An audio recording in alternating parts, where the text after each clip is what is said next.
Hello प्यारे बच्चों, कैसे हो सभी। स्वागत है आप सभी का आपके अपने चैनल स्टडी जोन प्लेटफॉर्म पर। जैसा कि हमने हिंदी की बहुत सी क्लासें की हैं, यानी कि हमने हिंदी ग्रामर में संज्ञा, सर्वनाम, विशेषण और भी हमारी क्लासें हुई हैं जो हमने कर ली हैं। उन्हीं को कंटिन्यू रखते हुए आज की हमारी जो क्लास होने वाली है वो है हिंदी व्याकरण में तत्सम और तद्भव। यानी कि आज हम जानेंगे तत्सम किसे कहते हैं और तद्भव किसे कहते हैं। इनको पहचानना सीखेंगे, पहचानना भी सीखेंगे, साथ ही साथ ट्रिक जानेंगे कि हम इनको कैसे पहचान सकते हैं। इसीलिए हमें ज़रूरी है कि आप जो है इस वीडियो को ध्यानपूर्वक देखें, यानी कॉन्सेंट्रेट होकर देखें। और अब एक पेपर और पेन ले लीजिए और इसके नोट्स भी बना लीजिए, जिससे कि आपको चीज़ें याद रखने में आसानी हो और आप उसका रिवीजन कर सकें। तो चलिए शुरू करते हैं हम अपनी क्लास को और जानते हैं कि तत्सम और तद्भव किसे कहते हैं। सबसे पहले हम देखेंगे तत्सम शब्द क्या होता है, मतलब तत्सम वर्ड क्या है। तो तत् तथा सम, यानी कि इसका जब हम संधि विच्छेद करेंगे तत्सम शब्द का, तो तत् तथा सम के मेल से तत्सम बना है। तत् का अर्थ होता है उसके, तथा सम का अर्थ होता है समान। तत् का अर्थ क्या होता है उसके, और सम का अर्थ होता है समान, यानी उसके समान। अर्थात उसके समान, ज्यों का त्यों, यानी कि जैसा का वैसा ही किसी चीज़ को ले लेना या यानी कि ग्रहण कर लेना। अतः किसी भाषा में प्रयुक्त उसकी मूल भाषा के शब्द जब ज्यों के त्यों प्रयुक्त होते हैं तो तत्सम शब्द कहलाते हैं। अब तत्सम की परिभाषा देखेंगे हम। हिंदी की मूल भाषा संस्कृत है, अतः संस्कृत भाषा के जो शब्द हिंदी भाषा में अपरिवर्तित रूप में ज्यों के त्यों प्रयुक्त हो रहे हैं उन्हें हम क्या कहेंगे, उन्हें हम हिंदी भाषा में तत्सम शब्द कहेंगे। जैसे कि अग्नि, अग्नि क्या है, तत्सम शब्द है। आम्र, अग्नि को ही हम तद्भव बनाएंगे तो क्या बनेगा, बनेगा आग। आम्र, आम्र यानी आम। कर्ण यानी कान, दुग्ध यानी दूध, कर्म यानी कर्म, और कृष्ण यानी किशन। तो इस तरीके से हम तत्सम शब्द को जानेंगे कि तत्सम शब्द क्या होता है। वो शब्द होते हैं जो संस्कृत भाषा से, मतलब संस्कृत भाषा के तत्सम शब्द होते हैं, और उन्हें जब हम ज्यों का त्यों अपने किसी वाक्य में उतार लेते हैं तो उसे हम कहते हैं तत्सम शब्द। जैसे फॉर एग्जाम्पल, आप जैसे बोले कि वहाँ पर अग्नि जल रही है या अग्नि प्रज्वलित हो रही है, तो ये हमारा तत्सम रूप होगा अग्नि और प्रज्वलित। लेकिन जब हम इसे सरल भाषा में, यानी कि हिंदी भाषा में, जो आज आधुनिक युग में हम जिस हिंदी का प्रयोग कर रहे हैं, ऐसे बोलेंगे कि वहाँ पर आग जल रही है, तो ये क्या हो गया, हमारा एक तद्भव रूप हो गया। यदि हम हिंदी की उत्पत्ति की बात करें, हमने अपनी पहली क्लास करी थी वर्णमाला की, वहाँ पर हमने सीखा था कि हिंदी शब्द की उत्पत्ति कैसे हुई है। तो सबसे पहले यदि हम प्राचीन काल की बात करें तो सबसे पहले संस्कृत आई, सबसे पहले संस्कृत आई। हमने इस चीज़ को जाना भी था, संस्कृति आई। उसके बाद आया हमारा पाली, फिर आई प्राकृत, फिर आई अवहट्ट। अवहट्ट में एक पूर्वी थी और एक पश्चिमी थी। उसके बाद हमारी हिंदी का जो है जन्म हुआ। यानी कि हिंदी शब्द कैसे आया, संस्कृत से पाली में परिवर्तित हुआ, फिर प्राकृतिक में आया, फिर अवहट्ट में आया, कोई भी शब्द हम ले सकते हैं, उसके बाद वो हिंदी में आया। इसी प्रकार संस्कृत हमारी क्या हो गई, ज्यों के त्यों शब्द होते हैं वो हमारा तद्भव होता है, सॉरी तत्सम होता है, और हमारी हिंदी क्या होती है, तद्भव। यानी कि संस्कृति जब हमारी प्राचीन काल में जब शब्दों का उपयोग किया गया, सेंटेंस बोले गए, आर्य आए हमारे भारत में, उन्होंने संस्कृति का प्रचार किया, तो जो वो संस्कृति थी वो हमारे तत्सम शब्द हैं, वो धीरे धीरे परिवर्तित होती गई। यानी कि पाली में आई, मतलब वर्ड्स जो चेंज होते गए पाली में, फिर प्राकृत में, अवहट्ट में, फिर आज के आधुनिक हिंदी में। तो क्या हुआ, इसमें परिवर्तन हो गया, तो वो तद्भव रूप बने किसी भी शब्द में। और प्राकृतिक क्या होती है, इसके अंतर्गत अर्ध तत्सम शब्द आते हैं, अर्ध तत्सम शब्द आते हैं। तो ये चीजें आप ध्यान में रखिएगा क्योंकि ये चीज़ें समझना भी ज़रूरी है कि हमारी हिंदी भाषा की उत्पत्ति कैसे हुई, संस्कृत से पाली, पाली से प्राकृत, प्राकृत से अवहट, अवहट से फिर हमारी हिंदी का विकास हुआ। और ये शब्द परिवर्तित होते गए समय के अनुसार, काल के अनुसार। तो जैसे प्राचीन काल में हम और दूसरी भाषाएं संस्कृत बोलते थे, फिर हमारी मध्यकालीन समय आया जहाँ पर उर्दू का ज़्यादा प्रचलन रहा, फिर हमारी जो है आधुनिक भाषा आई। तो यहाँ पर जो है शब्दों में बहुत परिवर्तन होते गए, वाक्यों में परिवर्तन होते गए। हम कभी अग्नि कहते थे, आज हम उसे आग कहने लगे। कभी हम दुग्ध कहते थे, उन सेंटेंस को आज हम दूध कहने लगे। तो जो शब्द जो के त्यों उस समय उठाकर सीधा आज के युग में हम यूज़ करते हैं, वो हमारे संस्कृत शब्द कहलाते हैं। और जिन शब्दों में परिवर्तन हो जाता है उन्हें हम क्या कहते हैं, तद्भव शब्द कहते हैं। तो आई होप कि आपको समझ में आया होगा तत्सम क्या है। ज्यों का त्यों जिन शब्दों को हम उपयोग में लाते हैं वो क्या कहलाते हैं, वो हमारे तत्सम शब्द कहलाते हैं। यानी कि किसी भाषा में प्रयुक्त उसकी मूल भाषा के शब्द ज्यों के त्यों प्रयुक्त होते हैं, तत्सम शब्द कहलाते हैं। आपने परिभाषा भी इसकी देख ली, इसके उदाहरण भी आपने देख लिए। अब हम देखेंगे कि तद्भव किसे कहते हैं। तद्भव किसे कहते हैं? तद्भव शब्द संस्कृति विकास से उत्पन्न होने वाला शब्द है। संस्कृति विकास से, जैसे मैंने आपको बताया कि संस्कृति आई, फिर पाली, फिर प्राकृत, फिर अवहट, इस प्रकार अपभ्रंश, इस प्रकार क्या हो रहा है, चेंजेस हो रहे हैं। तो तद्भव शब्द संस्कृत विकास के से उत्पन्न हुए, यानी जैसे जैसे संस्कृत का विकास होता गया वैसे वैसे तद्भव शब्द उत्पन्न होते गए। तद्भव शब्द दो बहुत ही महत्वपूर्ण शब्दों से मिलकर बना हुआ है। यानी कि जब हम तद्भव का संधि विच्छेद करेंगे तो तद्भव शब्द तत् और भव शब्द से मिलकर बना है, यानी कि इसके मिलाप से बना है। जहाँ तत् शब्द का अर्थ उससे और भव शब्द का अर्थ उत्पन्न होता है। तत् का अर्थ क्या होता है, उससे, भव यानी उससे उत्पन्न हुआ। किससे उत्पन्न हुआ? संस्कृति से उत्पन्न हुआ, जिसमें थोड़ा बहुत परिवर्तन हुआ। संस्कृत भाषा के शब्दों में निरंतर धीरे धीरे परिवर्तन आता गया। जैसे मैंने आपको बताया भी, मैं बार बार वही बात बता रही हूँ जिससे कि आपको समझ में आए। यानी कि पहले संस्कृत आई, फिर धीरे धीरे परिवर्तन हुआ, समय बदला, प्राकृत आई, पाली आई, प्राकृत आई। इस प्रकार जैसे गौतम बुद्ध के जो ग्रंथ है वो पाली जो है लिपि में लिखे हुए हैं। वहाँ पर संस्कृत भाषा के बहुत से वर्ड उठाए गए हैं जिनको चेंज किया गया है सरल भाषा में, क्योंकि हर इंसान हर चीज़ नहीं समझता है, तो भाषा में परिवर्तन आता जाता है समय के अनुसार। उसके बाद प्राकृत आई, फिर अवहट आई, अपभ्रंश आई। इसी प्रकार हमारी हिंदी जो है उसका विकास हुआ। संस्कृत भाषा में नए नए शब्द प्रचलित तो होने लगे।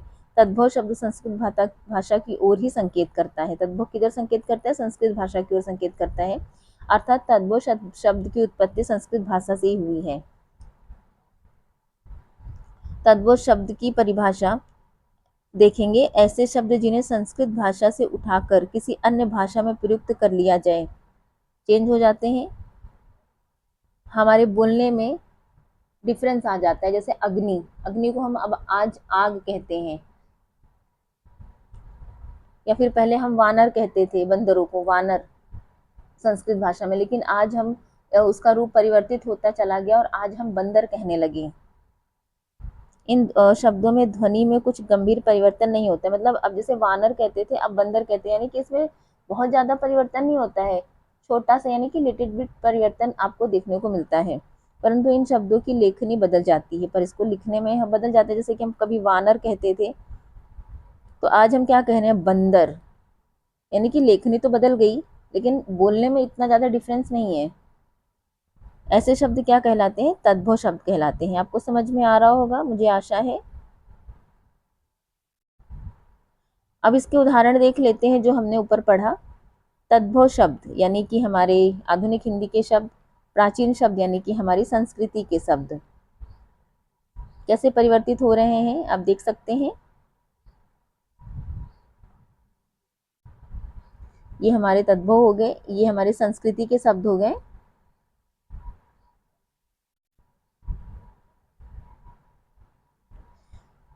पहले अर्ध होता था, यानी कि हम प्राचीन समय में अर्ध बोलते थे, लेकिन आज हम क्या बोलते हैं? आधा, अज्ञान। प्राचीन समय में यानी कि संस्कृति में अनजान, आशीष, आशीष, अक्षर, अक्षर, अंगुली, अंगुली, उलूक, उल्लू। तो इस तरीके से क्या हो रहा है, आप इस उदाहरण के माध्यम से भी समझ सकते हैं कि किस प्रकार तद्भव और तत्सम को हम पहचान सकते हैं, साथ ही साथ कैसे इसमें परिवर्तन हो रहा है, आधुनिक समय में हम किस प्रकार शब्दों का उच्चारण कर रहे हैं, और प्राचीन समय में यानी जब संस्कृति बोली जाती थी, संस्कृति लिखी जाती थी, तो उस समय किस प्रकार शब्दों का उच्चारण होता था। अब हम देखेंगे तद्भव और तत्सम शब्द को पहचानने के नियम को। तो अगर हम बात करें हमारी हिंदी वर्णमाला में, हमने क्लास कर रखी है हिंदी वर्णमाला की, वहाँ पे हमने देखा था संयुक्त अक्षर हमारे कितने होते हैं और कौन कौन से होते हैं, आप सभी को पता होगा कि हमारे संयुक्त अक्षर कितने होते हैं। वैसे तो हमारे संयुक्त अक्षर हिंदी वर्णमाला में मुख्य रूप से 4 होते हैं। एक होता है श, एक छत, फिर एक होता है त्रंग, एक होता है ज्ञा और एक होता है श्र। तो इस प्रकार हमने देखे थे हमारे 4 संयुक्त अक्षर होते हैं। ये चारों संयुक्त अक्षर ही तत्सम शब्द की पहचान कराते हैं। जिन जो भी वर्ड होता है उसमें अगर ये आपको वर्ण दिख जाए तो आप निश्चित ही जान जाइए कि ये इन वर्णों से जो बने वर्ड होते हैं वो तत्सम ही होते हैं। जैसे यहाँ पर आप देख सकते हैं तत्सम शब्दों के पीछे 6 वर्ण का प्रयोग होता है, और जब ये श्र वर्ण जब तत्सम से तद्भव का रूप लेता है तो ख या छ में परिवर्तित हो जाता है। जैसे कि अक्षर, इसका क्या बना, अक्षर बनेगा या फिर आखर बनेगा तद्भव में, ये हमारा तत्सम है। पक्षी हमारा तत्सम है, इसका क्या बना, पंछी तद्भव में। उसी प्रकार तत्सम शब्दों में र की मात्रा का प्रयोग होता है। अब जैसे कि र की मात्रा कौन कौन सी होती है, ये 2 आपको दिख रही है, अमृत यानी कि एक ऐसे नीचे लगती है, ये एक अमृत, और एक ये आम्र, या फिर एक हम ऐसे कर सकते हैं जो ऐसे ऊपर की ओर लगती है। ठीक है, तो तत्सम शब्दों में र की मात्राएं अगर आपको दिख जाए, आपको ये मात्रा या फिर ये मात्रा र की फिर या ये मात्रा दिख जाए, तो आपको निश्चिंत ही जान लेना है कि ये क्या है, ये हमारा तत्सम है। ये हमारे तीनों क्या है, तत्सम शब्द हैं। जैसे अमृत, अमृत का तद्भव रूप क्या बनेगा, अमीर। आम्र का तद्भव रूप क्या बनेगा, आम। उसी प्रकार आगे देखेंगे। अब तत्सम शब्दों में ऋषि की मात्रा का उपयोग होता है, यानी कि जहाँ पर आपको ऋषि दिख जाए, री से ऋषि, तो वो क्या होगा, तत्सम होगा। इसकी पहचान आप इस तरीके से कर सकते हैं। तत्सम शब्दों में श्र, जैसा कि मैंने अभी आपको बताया संयुक्त अक्षर, तो श्र का प्रयोग होता है तद्भव शब्दों में। श्र जब होता है संस्कृत में या फिर हम कहें तो तत्सम में, उसका तद्भव रूप क्या बनता है, स। जैसे कि धन श्रेष्ठी हमारा क्या है, तत्सम, धना सेठी बना क्या, तद्भव। इस प्रकार आप पहचान कर सकते हैं कि तत्सम शब्द क्या होते हैं और तद्भव शब्द कौन से होते हैं, क्योंकि आपको एग्जाम में यही चीजें पहचाननी है कि तत्सम क्या है, तद्भव क्या है। आपको 3 तत्सम दे देगा और एक तद्भव दे देगा, उसी में आपको पहचान करने के लिए कहेगा, तो आपको पहचान होनी चाहिए। इसीलिए आप नोट्स बना लीजिए, या फिर ये पीडीएफ आपको मिल जाएगी टेलीग्राम चैनल पे, आप वहाँ से इस पीडीएफ को डाउनलोड कर लीजिए और इसका रिवीजन जरूर करिए, ताकि आप जो है पहचान सकें कि तत्सम वर्ड कौन से होते हैं, तद्भव वर्ड कौन से होते हैं। अब जैसे कि हम आगे देखें, और तत्सम शब्दों में व का प्रयोग होता है। व जो वर्ड होता है ये भी हमारा क्या होता है, व से बने जितने भी शब्द होते हैं, कुछ बहुत अपवाद भी हैं जो मैं आगे आपको बताऊंगी। बहुत से अपवाद भी आपको देखने मिलेंगे सेंटेंसों को लेकर या फिर वर्ड्स को लेकर, वर्णों को लेकर। लेकिन अभी फिलहाल यहाँ पर इतना जाने कि व शब्द के जितने भी शब्द होते हैं वो क्या होते हैं हमारे, वो तत्सम होते हैं। व का प्रयोग होता है तत्सम शब्दों में।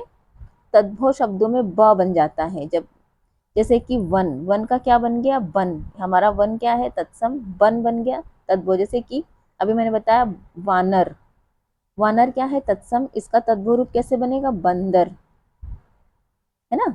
इस तरीके से आपको पहचान करनी होगी। अभी हम आगे देखेंगे कि तत्सम शब्दों में ये श वर्ण का प्रयोग होता है। जैसे कि कृषक, किसान, कृषक क्या है, तत्सम, किसान क्या है, तद्भव। तो अगर आपको श वर्ण भी दिखे तो आप बेझिझक निश्चिंत होकर उसे तत्सम कह सकते हैं। उसका तद्भव रूप क्या बनेगा? उसका तद्भव रूप बनेगा स। तत्सम शब्दों में श का प्रयोग होता है, यानी कि शक्कर वाला श। शक्कर वाला श, ये जो श होता है ये भी हमारा किसकी पहचान कराता है? तत्सम की। इसमें भी कुछ बहुत अपवाद आपको देखने को मिलेंगे, लेकिन वो सब हम आगे करेंगे। फिलहाल के लिए आप अभी इतना जान लीजिए कि श वर्णों से जो शब्द बनते हैं वो भी हमारे तत्सम होते हैं। और ये जब तद्भव रूप में परिवर्तित होता है तो क्या बन जाता है? स। जैसे कि दीप शलाका, इसका क्या बना तद्भव? दिया सलाई। इस तरीके से आप समझ सकते हैं। अब जैसे उदाहरण देखेंगे जिससे कि आपको और समझ में आएगा। अब जैसे कि तत्सम और तद्भव कैसे, जो भी मैंने अभी आपको ऊपर बताया, आपने जितने भी ये देखे क्या कहते हैं नियम देखे, उन्हीं नियम के आधार पर यहाँ पर दे रखा है, ये सारे सेंटेंस दे रखे हैं, तो आपको पहचान करनी होगी। तत्सम जैसे कि चंद्र, अब यहाँ पे आया ना र की मात्रा आई, ये हमारा क्या हो गया? तत्सम। इसका तद्भव रूप चांद।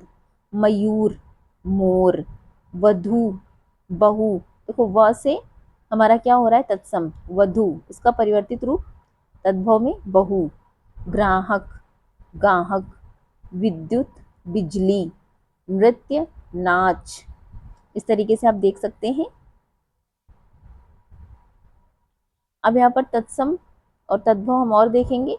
चर्म, चमड़ा, ग्रीष्म, गर्मी, अस्माक, अकस्मात, अचानक, कर्म, काम, स्वर्ण, तद्भव रूप सोना, श्रृंगार, सिंगार, कूप, कुआं, मृत्यु, मौत, घृत यानी घी, दुग्ध, दूध। इस तरीके से आप पहचान कर सकते हैं। तत्सम रूप क्या होगा? दंत, दांत। आपको जो भी ये आधे अक्षर जो अर्ध अक्षर दिखाई देते हैं ये भी ज्यादातर क्या होते हैं? हमारे तत्सम शब्द की ही पहचान कराते हैं। जैसे कि आपने स्वर्ण, दुग्ध, दंत, इस तरीके के वर्ड्स देख सकते हैं। आलस्य, अकस्मात, ग्रीष्म, ये सब क्या है? मतलब पहचानने का तरीका मैं आपको बता रही हूँ। वैसे तो आपको रिवीजन करना ही पड़ेगा, जब तक आप रिवीजन नहीं करेंगे, आप चीज़ों को बार बार देखेंगे नहीं, तब तक आपकी समझ में नहीं आएगा। क्योंकि कोई भी वीडियो हम एक बार देखने से या फिर कोई भी किताब जब हम एक ही बार पढ़ते हैं तो हमारी समझ में इतनी जल्दी नहीं आता, उसे हमें 2 या 3 बार रिवीजन तो करना ही होता है। तो जब आप चीज़ों को बार बार देखेंगे तो आपको समझ में आएगा।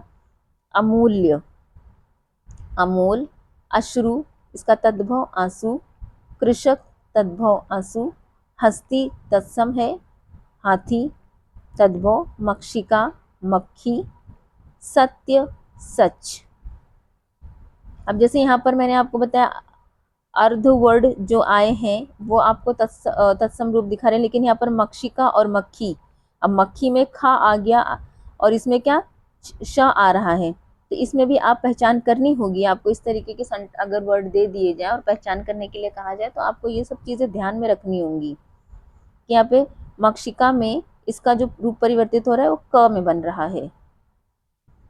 तत्सम रूप गौ, गाय, उसका तद्भव अज्ञानी, अनजान या फिर अज्ञानी, अग्नि, आग, उज्जवल, उजला, नवीन, नया, शत यानी 100, सर्प, सांप, कोकिल, कोयल, सप्त, 7, दधी यानी दही, धूम्र यानी धुआं, छिद्र, छेद, आश्चर्य, अचरज, कर्ण, कान, ग्राम, गांव, आम्र, आम, शर्कर यानी कि शक्कर, हस्त और हाथ। तो इस तरीके से हमने देखा, सारे हमने उदाहरण देख लिए जो भी मैंने आपको अभी ऊपर बताया, यानी हमारी ऊपर वाली स्लाइड में जो भी आपने देखा पहचानने के नियम में, तो वही उसी से रिलेटेड ये सारे वर्ड्स हैं जिसको आप एक बार जरूर रिवाइज करें ताकि आपको समझ में आ जाए। और आज की हमारी क्लास यहीं तक है, क्योंकि तत्सम तद्भव में इतने वर्ड हैं कि हम एक क्लास में से कवर नहीं कर सकते हैं। तो हम अपनी इसका जो दूसरा पार्ट है वो आपको फिर कराएंगे। ये कंटिन्यू हमारी 1-2 क्लास से जाएंगे क्योंकि ये चैप्टर बड़ा है और आपको समझना भी है। आज के लिए इतना ही। हम आपसे मिलेंगे फिर एक नई वीडियो के साथ, यानी कि तत्सम तद्भव के पार्ट 2 के साथ। तब तक के लिए बाय। और अगर आपको हमारी क्लास अच्छी लगी हो तो आप इसे लाइक करिए, सब्सक्राइब करिए, अपने दोस्तों को शेयर भी करिए जो एग्ज़ाम की तैयारी कर रहे हैं, चाहे वो 10th क्लास की हो या फिर किसी कंपटीशन की हो, क्योंकि ये दोनों जगह काम आएगी, हर जगह पूछी जाते हैं। तो आप शेयर भी करिए, साथ ही साथ बेल आइकन को प्रेस करिए सब्सक्राइब करके, ताकि जो भी मैं वीडियो डालूँ, यानी इसका जब मैं दूसरा सेकंड पार्ट डालूँ तो उसका नोटिफिकेशन आपको मिल जाए और आप इस क्लास का फ़ायदा उठा सकें। तो चलिए आज के लिए इतना ही, हम आपसे फिर मिलेंगे अगली क्लास में। बाय।